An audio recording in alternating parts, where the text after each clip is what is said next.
The Star Wars Rey movie is dead. Yeah, I know. Not something that you didn't expect, and yet here we are with some confirmation coming out of Puck Media, that Park Place, and some other sources as well, including World of Real. Now, we can take a look at these things in the aggregate and just make an assessment that this film will never happen. But we should probably dive a little bit deeper. So I'm going to spend some time walking you through what I think's going on and what I think other people have exactly right. Let's start first with the Obeyed Chinoy film itself.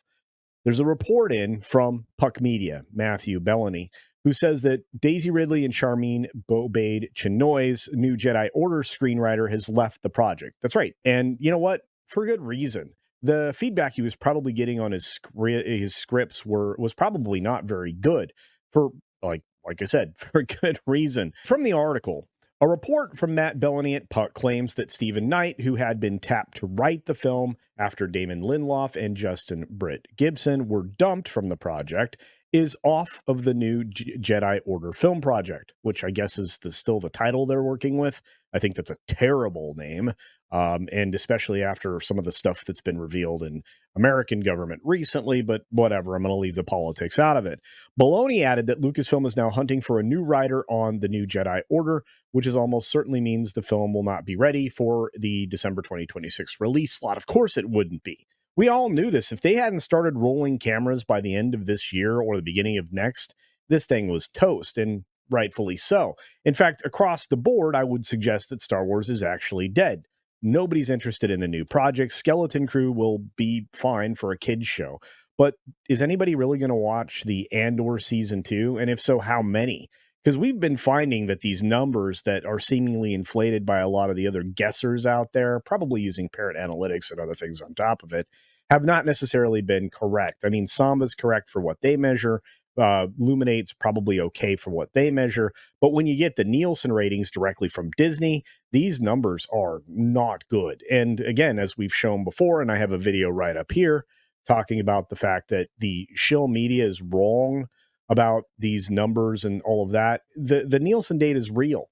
It's real.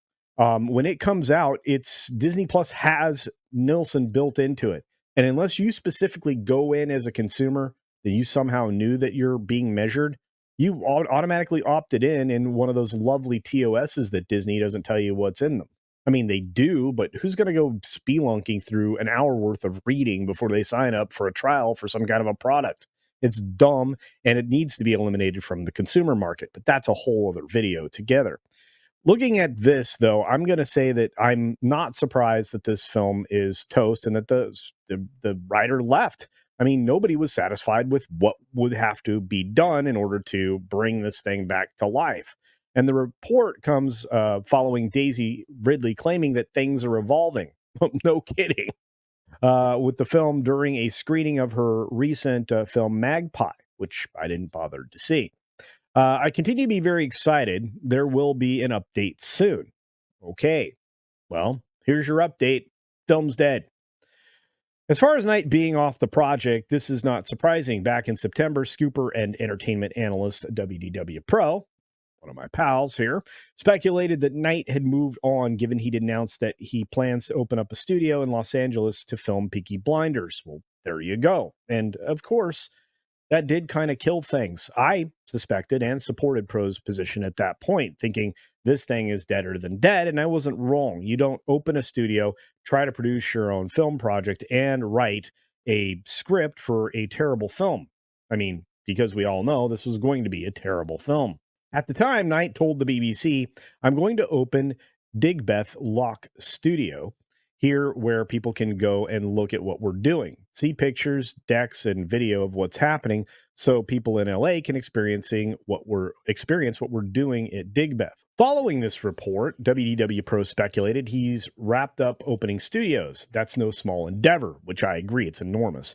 And our understanding was he was supposed to be working with the Rey movie with Charmin Obaid Chinoy with Lucasfilm, and that would be an ongoing process. It seems to us, of course, Lauren Connors and him, that we could be wrong here, but it seems to us that he is now going to be working on Peaky Blinders thing. Well, there you go. And I think that that's kind of where his heart's at. And he doesn't really need other projects, and he certainly doesn't need Star Wars. Star Wars is only an opportunity to earn failure, whereas continuing to work on things he's passionate about are only opportunities to gain more success. And I think that's the way we need to start looking at how people approach these jobs in Hollywood. These jobs are going to be far and far between, farther than we've ever seen before. Hollywood's not clicking on all cylinders. As a matter of fact, they're ramping down production, specifically in LA. If you take a look at the Film LA numbers, which are going to be coming out here shortly, and some have been released recently, the number of productions being done in California is sliding dramatically, kind of like the economy, although nobody wants to talk about that. And we're starting to see the gradual shift to Atlanta and Florida and Texas and other studio locations around the country because they're also offering film incentives and not quite so many restrictions. You're also seeing a lot more foreign productions where it's not exactly on location, but you are being sent to a foreign studio because it's so much cheaper to work there. Plus, if they have tax incentives, which they oftentimes do, like in the UK, it just makes more sense to work there. Pro went on to say, and what makes us wonder if either the Ray movie has been delayed such that he can work on this for years and years to come back to it later. He's been removed and nobody knows it yet, which would not portend well for the Ray movie either. I think Stephen Knight's gone. I don't think he's going to come back. There's no positive side to that for him, as I mentioned before. I think eventually Daisy Ridley will be out as well. I think she's going to come to realize that Disney promises an awful lot of things. They promise something that's going to be coming in the near future, and it never happens. Most of the stuff that they throw out in the world is blue sky, and the things they do move forward on lately have been complete and total disasters, whether it's in the theme parks, whether it's in the film space, or even their Disney Plus streaming service. It never works out the way they promise or plan, and that's detrimental to consumers. So their consumption fails or falls off anyway, and you start to see a decline in the number of people that are engaged in whatever it is they're doing. In fact, I would suggest that if Disney Plus didn't have an annual renewal or monthly renewal cycle, a lot of people would remember that they didn't watch anything on there anyway and get rid of it. One of the most insightful people about Star Wars is Lorne Connor. I mentioned his name just a moment ago. And he's a great guest on the shows, especially on Pro's show. And he drops his opinion because he's one of the most informed Star Wars people you'll ever find. He said, I would say that I think this is part of the reason why Lucasfilm and Disney over the last few years have tried to get away from people with clout in the industry to be their showrunners, their producers, and things like that. Because people that have that kind of influence can say, no. And it makes sense, especially with Stephen Knight. But he continued, so my guess is that rather than necessarily the production being halted, eventually it wouldn't surprise me if we got something that said, oh, there were creative differences. There were conflicts because he's opening these studios. He's just too busy right now to do it. All of those being, excuses that people would buy. The problem is, I think investors and obviously some fans are starting to catch on, and they realize, as I mentioned just a few moments ago, Disney doesn't follow through. And when they do, it is very disappointing. Lauren added, I do think that it would be far too big of an embarrassment to make some kind of an announcement saying the Rey movie is canceled or even delayed, which guess what? They're going to have to do at some point because this ain't making that release date. So maybe they release some other thing. Oh, wait, they are. That's right. We covered that a while back. The Mando movie has been moved.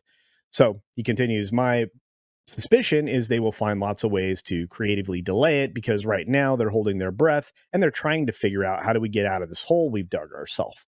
He continued, I think the Acolyte was absolutely rattled them. I don't think that you would be seeing what we're seeing in the reactions in the fandom right now if they weren't absolutely rattled by what happened with the Acolyte. I think it was a shock even to Lucasfilm and Disney. Well, maybe it wasn't a shock to you and I and anybody else out there, but let me tell you, we knew a disaster was coming. On top of the speculation, Jordan Rumi over at World of Real also reported back in January the film had been delayed indefinitely, a story which I covered, of course, and you can probably find that up there. He said, we've been told that Disney has delayed the film indefinitely, which is why they surprised everyone last week and decided to announce The Mandalorian and Grogu as the next Star Wars film. So there you go. That's how you feel the giant gap that's going to be left from not having the Star Wars movie there. They just don't have confidence in that new Jedi Order will be happening in the near future. No, They don't, and I don't either. As for the reasons why, he continued to share, the problem seemed to reside in creative differences between screenwriter Stephen Knight and Lucasfilm. I'm told that a draft had originally been written for the film, but Lucasfilm gave him so many notes that he had to start from scratch. See, it's a problem. When a checkbox mafia runs your production or your studio or even your company, you're doomed to fail because they're always going to find something to nitpick that doesn't offer all of the neo Marxist ideology to the fullest. So there always will be room for improvement in their mind, which is bad news for anybody that's in creative because you are no longer creative at that point. And you've been seeing that in pretty much every product Disney's released recently. And oh, don't you wait. You got another one coming up fresh just a few months away.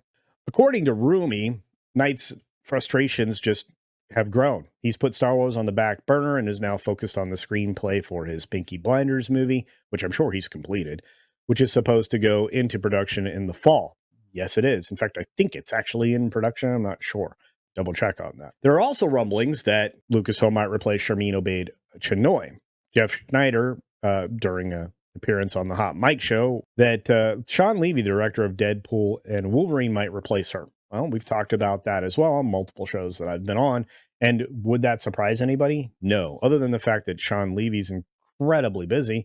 And I'm sure he would be happier on something else that he can contribute to in a big way, like maybe a revival of Marvel, which seems to be floundering outside of his film. He elaborated. Now it's Daisy Ridley's Rey or an older Rey. We heard those rumors back the day that maybe about Helen Mirren being positioned as the older Rey. So I don't know if Sean Levy's movie is a Rey is the lead character or B, Rey is Daisy Ridley's age or could be someone in her 40s, 50s, or someone who's in their 70s or 80s like Helen Mirren. I don't know. I have to tell you, Helen Mirren would be a great choice to replace her. Somebody who could actually act and have more depth of feeling that you could actually see and feel, a little more honed in her craft, and just a great lady, as a matter of fact. Snyder then said, yes, Charmine is still on board, but you know how Lucasfilm goes through directors quickly. This hire has been questioned. Yes, it has been by me. She doesn't have a ton of experience, so it does, for whatever reason, go sour. Then she either quits or is fired or whatever. For whatever reason, she exits the project depending on scheduling because, again, Sean Levy is the one of the busiest people in Hollywood. It's my understanding that Sean Levy would either slip in to direct that movie or Sean Levy's movie becomes the next movie, or maybe Sean Levy's movie could be folded into Charmine's movie. I don't know.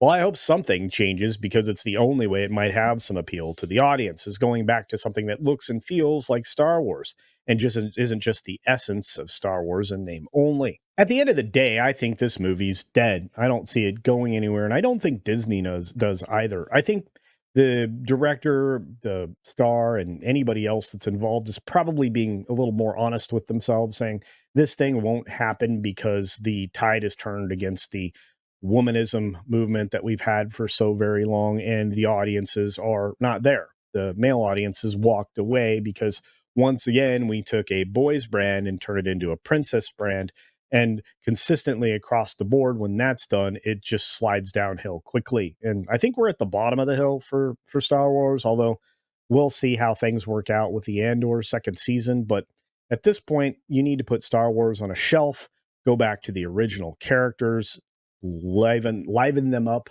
endorse them, put weight behind them, build your property back up, and then maybe come back with a fresh idea, something that people can actually sink their teeth into and be interested in. And I think you might even have to consider revamping your theme park offerings, because I'm telling you right now, they're less and less exciting every day. But I'm done. What do you think? Do you think Star Wars is dead? Do you agree with me? Do you think this movie is dead? Do you think that there's a chance that we could get something with more qualified people? Or do you think the sign of losing Stephen Knight is probably the last straw? I don't see another quality writer coming in there to try to right the ship. And I don't think anybody wants to participate in what I'm now going to call the most massive failure in pop culture history: the destruction of Star Wars, the most bulletproof property ever created. Let me know your thoughts down in the comments section below. And be sure to check out my website, beachpunk.com. All kinds of amazing merchandise available there, including this amazing rooster hat and many, many more items that, well, can serve you in the winter, the summer, or anywhere in between. Again, not a lot of pop culture references there, just great high quality products with unique and original art that we offer to you. And the Boss hats should be up on there in the next day or so. So if you're interested in the Boss hat, it will be out there for you to purchase. On that note, be sure to take care of yourself, take care of others, and until next time, see ya.